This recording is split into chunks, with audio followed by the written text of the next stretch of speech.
안녕하십니까. 오늘도 아침에 뵙습니다. 명절 잘 지내고 계시죠?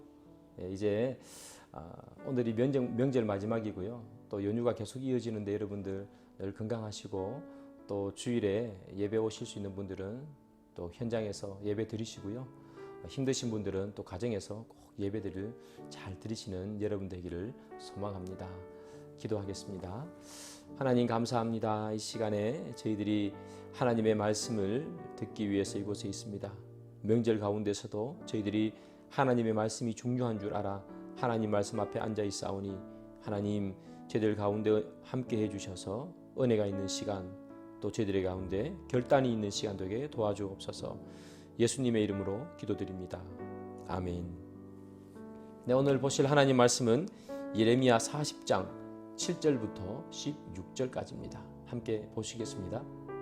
들에 있는 모든 지휘관과 그 부하들이 바벨론의 왕이 아히감의 아들 그다랴에게 그 땅을 맡기고 남녀와 유아와 바벨론으로 잡혀가지 아니한 빈민을 그에게 위임하였다 함을 듣고 그들 곧 느다냐의 아들 이스마엘과 가레아의 두 아들 요하난과 요나단과 다누멧의 아들 스라야와 느도바 사람 에베의 아들들과 마가 사람의 아들 여사냐와 그들의 사람들이 미스바로 가서 그다랴에게 이르니 사반의 손자 아히감의 아들 그다랴가 그들과 그들의 사람들에게 맹세하며 이르되 너희는 갈대아 사람을 섬기기를 두려워하지 말고 이 땅에 살면서 바벨론의 왕을 섬기라. 그리하면 너희에게 유익하리라. 보라, 나는 미스바에 살면서 우리에게로 오는 갈대아 사람을 섬기리니 너희는 포도주와 여름 과일과 기름을 모아 그릇에 저장하고 너희가 얻은 성읍들에 살라 하니라. 모압과 암몬 자손 중과 에돔과 모든 지방에 있는 유다 사람도 바벨론의 왕이 유다의 사람을 남겨둔 것과 사반의 손자 아히감의 아들 그다랴를 그들을 위하여 세웠다 함을 듣고 그 모든 유다 사람이 쫓겨났던 각처에서 돌아와 유다 땅 미스바에 사는 그다랴에게 이르러 포도주와 여름 과일을 심히 많이 모으니라. 가레아의 아들 요하난과 들에 있던 모든 군 지휘관들이 미스바에 사는 그다랴에게 이르러 그에게 이르되 암몬 자손의 왕 바알리스가 내 생명을 빼앗으려 하여 느다냐의 아들 이스마엘을 보낸 줄 내가 아느냐 하되 아히감의 아들 그다랴가 믿지 아니한지라. 가레아의 아들 요하난이 미스바에서 그다랴에게 비밀이 말하여 이르되 청하노니 내가 가서 사람이 모르게 느다냐의 아들 이스마엘을 죽이게 하라. 어찌하여 그가 내 생명을 빼앗게 하여 내게 모인 모든 유다 사람을 흩어지게 하며 유다의 남은 자로 멸망을 당하게 하랴 하니라. 그러나 아히감의 아들 그다랴가 가레아의 아들 요하난에게 이르되 내가 이 일을 행하지 말 것이니라. 내가 이스마엘에 대하여 한 말은 진정이 아니니라 하니라.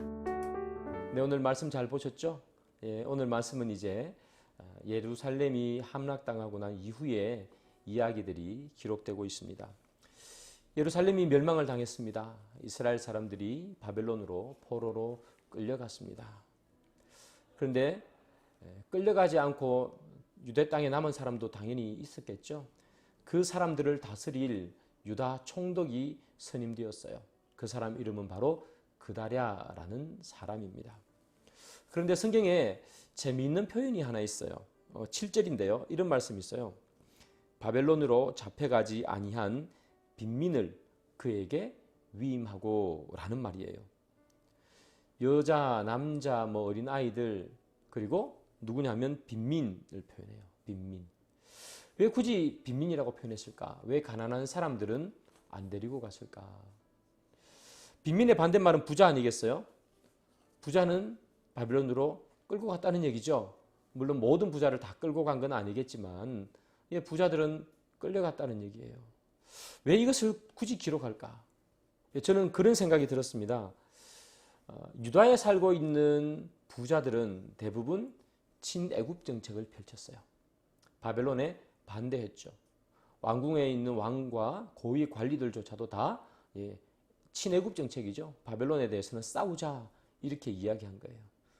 그래서 그런지 아마 바벨론이 예루살렘을 함락시키고 난 이후에 돈이 많은 부자들을 많이 자기 나라 땅으로 이렇게 끌고 갔습니다.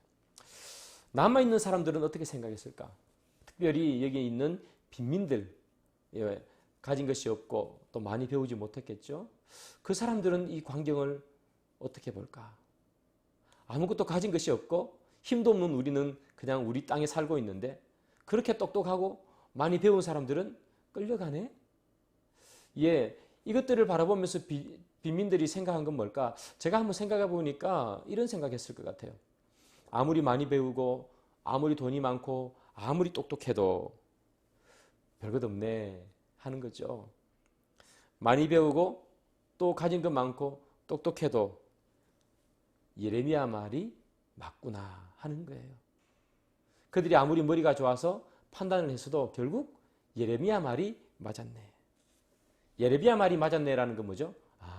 하나님의 말씀이 맞구나 하는 거죠. 하나님의 말씀을 듣지 않으면 안 되구나. 아무리 똑똑해도 하나님의 말씀보다 더 똑똑하지는 못하구나 하는 걸 빈민들이 생각했지 않겠습니까?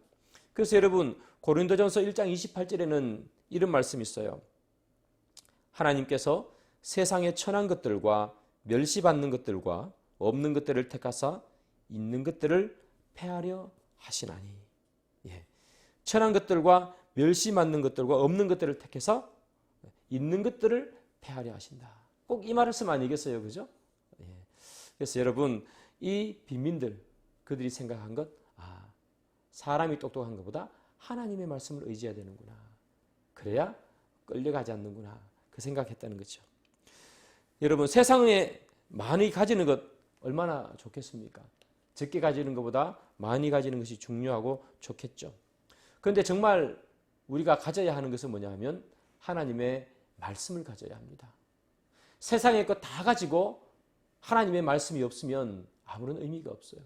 그러나 세상의 것은 조금 덜 가져도 하나님의 말씀을 가지고 있으면 그것이 바로 우리를 지켜주는 거죠. 빈민들이 남았다는 것을 통해서 알 수 있는 것입니다. 유다 총독이 된 이 그다랴는요, 누군가 하면 이 예레미야가 위험에 처했을 때 그를 구해줬던 아히감이라는 사람의 아들이었어요. 그래서 이 그다랴는 아마 예레미야와 아마 그 뜻이 많이 통했을 것 같습니다. 그다랴는 그 동네 사람들 그리고 당시 유다 사람들에게 많은 존경을 받는 그런 사람이었어요. 그래서 그가 유다 총독이 됐다는 이야기를 듣자 다른 나라로 많이 이렇게 피신가 있던 사람들이 다 그 나라로 돌아와서 그 나라를 다시 한번 재건하는 모습들을 우리는 볼 수 있어요. 바벨론에 의해서 무너졌고 함락되었던 그런 여러 도시들 피해서 사람이 없어졌던 그 거리들이 그다랴가 총독이 됨으로 말미암아 다시 그 나라로 돌아오고 조금씩 회복되고 있어요. 그런데 우리가 예상하지 못했던 위험한 일이 하나 다가옵니다. 그것이 바로 무엇인가 하면 바로 암몬 왕 바알리스라는 사람 때문에 들어오는 일인데요. 이 바알리스는 친애굽 정책을 폈던 사람이에요. 바벨론에게 대항하자 하는 사람이 바로 이 바알리스인데 지금 유다 나라 왕이 누굽니까? 그다랴는 왕이 아니죠. 유다 총독은 누구냐 하면 그다랴인데 이는 친애굽 정책을 펴는 사람이 아니에요. 친바벨론 정책을 펴는 사람이죠. 그래서 바알리스와 서로 정책이 달랐어요. 그래서 이 암몬 왕 바알리스는요, 이 그다랴를 죽이기 위해서 자객을 보내요. 이 자객을 누구를 보내는가 하면 유다 왕족 출신인 이스마엘이라는 사람을 보내요. 이스마엘은 아마 암몬 땅에 피신해 있었던 사람 같아요. 이 이스마엘, 그는 자객이 되어서 고향 땅으로 돌아오고 있습니다. 참 아이러니한 것 같아요.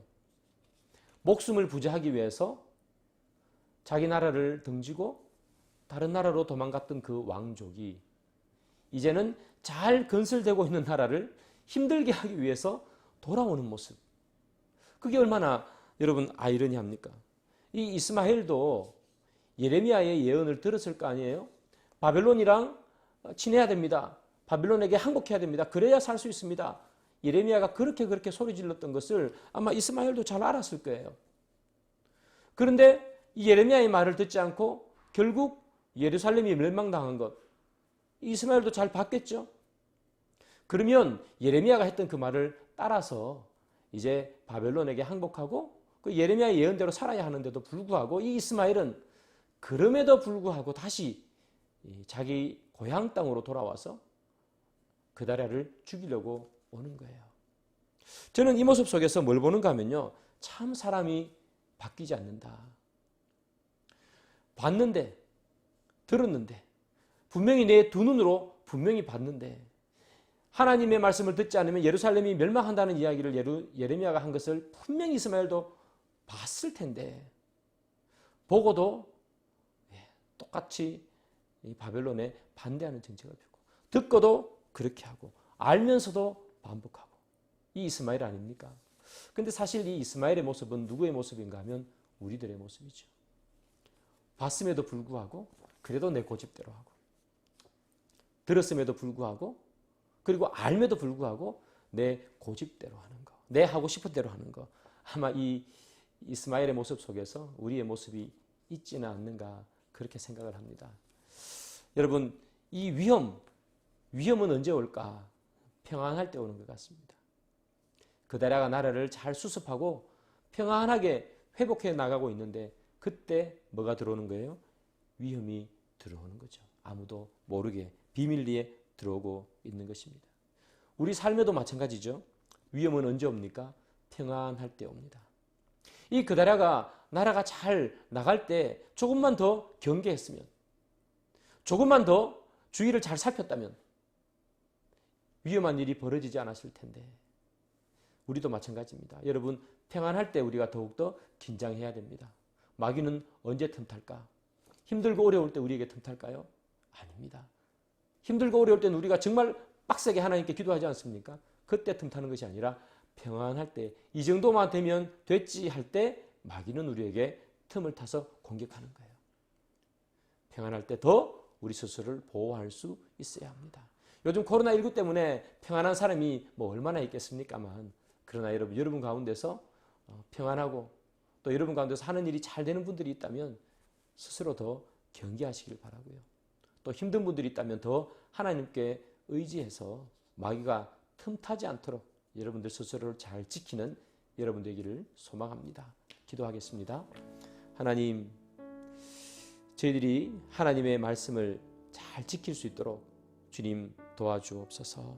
하나님, 저희들을 붙들어 주셔서 하나님의 말씀을 꼭 붙잡고 그렇게 행동하는 저희들 되게 주님 인도해 주옵소서. 주님, 저희들이 평안할 때 스스로를 더 겸비하게 하시고 주님, 저희들이 모든 일이 잘 되어갈 때 더 하나님의 말씀을 붙잡아 그럴 때 더 하나님을 의지하는 저희들에게 인도해 주옵소서. 주님, 이제 명절이 다 끝나가고 있습니다.